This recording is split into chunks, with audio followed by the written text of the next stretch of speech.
Nobody thought to tell me that I got to chapter 15 without my fucking audio working. It's okay. I'll just read them a fucking again. Chapter 8, the 25th of December, the birthday of the gods. Divested of all explanation, the announcement of the fact that the time of the birth of many of the incarnated gods and saviors of antiquity was fixed at the same period, and this period, the 25th of December, celebrated all over Christendom as the birthday of Jesus Christ, would sound marvelously strange, especially when it is noticed that this period formerly dated the birth of a new year, the birth of King Sol. And when we find that the ancient pagans were in the habit of celebrating this venerated 25th of December as the birthday of their gods in the same manner Christians now celebrate it as the birthday of Christ, we are driven to admit that something more than mere fortuitous accident must be adduced to account for the coincidence. According to Dr. Lightfoot, the Temple of Jerusalem was employed in celebrating the birthday of a pagan god, Adonis, on this very night Christians assigned for the birth of Christ. And Robert Taylor informs us that nearly all the nations of the East were once in the habit of rising at midnight to celebrate the birthday of their gods on the 25th of December. And to this statement, Mr. Higgins adds that, at the first moment after midnight of the 24th of December, the ancient nations celebrated the accouchement of the Queen of Heaven and Celestial Virgin, and the birth of the god Sol, the infant Savior, and the god of day. Bacchus of Egypt, Bacchus of Greece, Adonis of Greece, Krishna of India, Changte of China, Chris of Chaldea, Mithra of Persia, Sakya of India, Yahwapal, a crucified savior of ancient Britain, were all born on the 25th of December, according to their respective histories. Krishna is represented to have been born at midnight on the 25th of the month of Savarana, which answers to our December, and millions of his disciples celebrated his birthday by decorating their houses with garlands and gilt paper and the bestowment of presents to friends.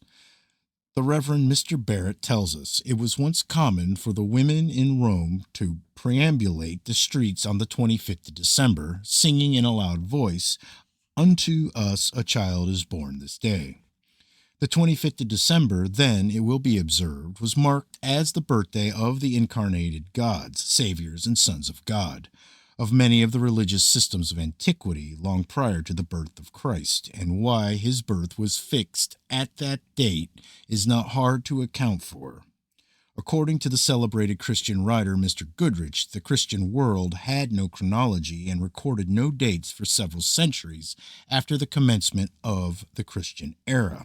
See History of All Nations, page 23. No event of their history was marked by dates for nearly 400 years.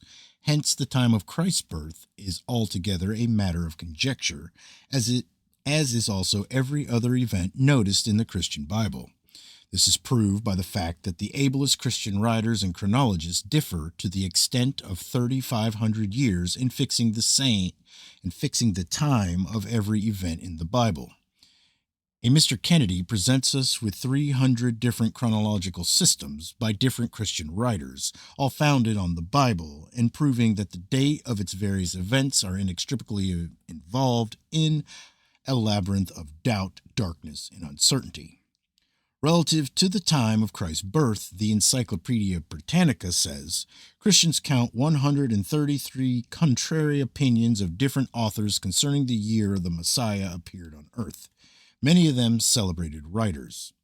Mark the declaration, 133 different opinions as to the year Christ was born in. 133 different years fixed on by different Christian chronologists as the time of the birth of the most extraordinary and most noted being, as Christians would have us believe, that ever appeared on earth. Think of an omnipotent God descending from heaven, performing astounding miracles and presenting other proofs of being a God, and yet not one of the 300 writers of that era take any notice of him, or make any note of his birth or any event of his life. The circumstance is of itself sufficient to banish and dissipate all faith in his divinity. It is evident from the facts just presented that all systems of Christian chronology are founded on mere conjecture, and hence should be rejected as worthless. What event of Christ's life, then, can be accepted as certain when no record was made of it till the time was forgotten, and none for at least half a century after the dawn of the Christian era, according to Dr. Lardner, when nearly all who witnessed it must have been dead? We think the most reasonable conclusion in the case is that Christ, instead of performing those Munchausen prodigies attributed to him, such as casting out devils, raising the dead, controlling the elements of nature, etc., led such an ordinary, obscure life, excelling only in healing the sick and other noble deeds of charity and philanthropy, that he attracted but little notice by the higher classes, or by anybody but those of similar turn of mind, till he was deified by Constantine in the year 325 A.D. Hence the time of his birth was not recorded and was forgotten. Consequently, the 25th of December was selected as his birthday because it was the birthday of other gods, and because it was regarded by the heathen from time immemorial as the birthday of Sol, the glorious luminary of heaven, it being the period he is born again into a new year and commences again his journey and his life. And because also this epoch was, as Sharon Turner informs us in his history of the Anglo-Saxons, the commencement of a new year up to the 10th century. These events signalized the 25th of December and made it a period of sufficient importance to lead the early Christians to suppose it must have been the birthday of their Messiah. Mosheim, however, confesses that the day of the year in which it happened has not been fixed with certainty, notwithstanding the profound researches of the learned, so that it is still open to question as to when Christ was born. What day of the month, what year, or what century it took place in is still unknown.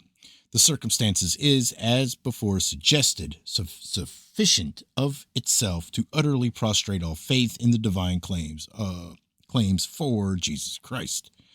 What would be thought of a witness who should testify in court? What would be thought of a witness who should testify in court to the truth of an occurrence of which he did not know the year or even the century in which it took place, or who could come to no nearer than 133 years in fixing or guessing at the time? Would the court accept such a testimony?